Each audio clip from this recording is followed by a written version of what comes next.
Je collectionne les pièces et les étoiles. Je jette parfois du feu ou me transforme en raton laveur. Je suis aussi champion olympique multisport tout en étant plombier à la base. Alors, qui suis-je ? Mario est apparu pour la première fois en 1981 dans le jeu Donkey Kong sur borne d'arcade. C'est le bébé de Shigeru Miyamoto qui donnera aussi naissance à Zelda, ou plutôt Link. Ça vous donne une idée du personnage. Miyamoto imagine un petit bonhomme enrobé, avec un gros nez et une grosse tête, attachant et imparfait, auquel on peut facilement s'identifier.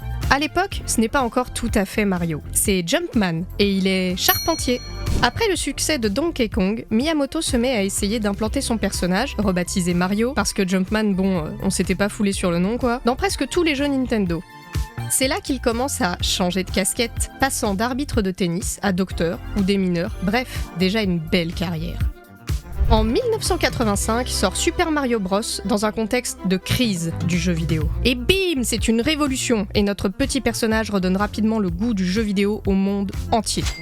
Ce jeu pose aussi les bases de l'univers de Mario. C'est un plombier, car il navigue dans des tuyaux, c'est logique, qui vit au royaume champignon et qui combat Bowser pour délivrer la princesse Peach. J'ai rien compris. Mais l'important, c'est la joie, la couleur et le divertissement, au diable la cohérence.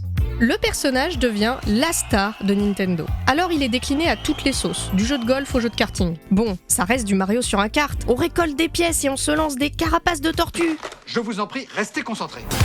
Au milieu des années 90, la 3D fait son arrivée. Est-ce que c'est la fin pour notre héros de la 2D ? Que nenni ! En 1996 sort Super Mario 64. Entièrement en 3D, le jeu est une nouvelle révolution dans le monde du jeu vidéo, et de nombreuses autres licences reprennent sa formule par la suite. Et puis c'est un peu la routine pour Mario qui se décline à loisir, jusqu'à sa prochaine révolution sur Nintendo DS en 2006. Son nom, New Super Mario Bros, qui reprend les codes de l'ancien jeu du même nom. Seulement, ils y ajoutent un soupçon subtil de 3D, et le mélange des deux est un succès.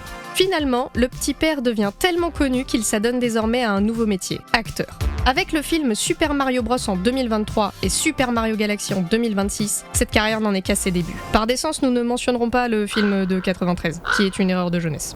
Quelle sera la suite ? Chanteur, agriculteur, dictateur ? Tout est possible. En tout cas, à l'image de la carrière du jeu vidéo, celle de Mario semble loin d'être finie.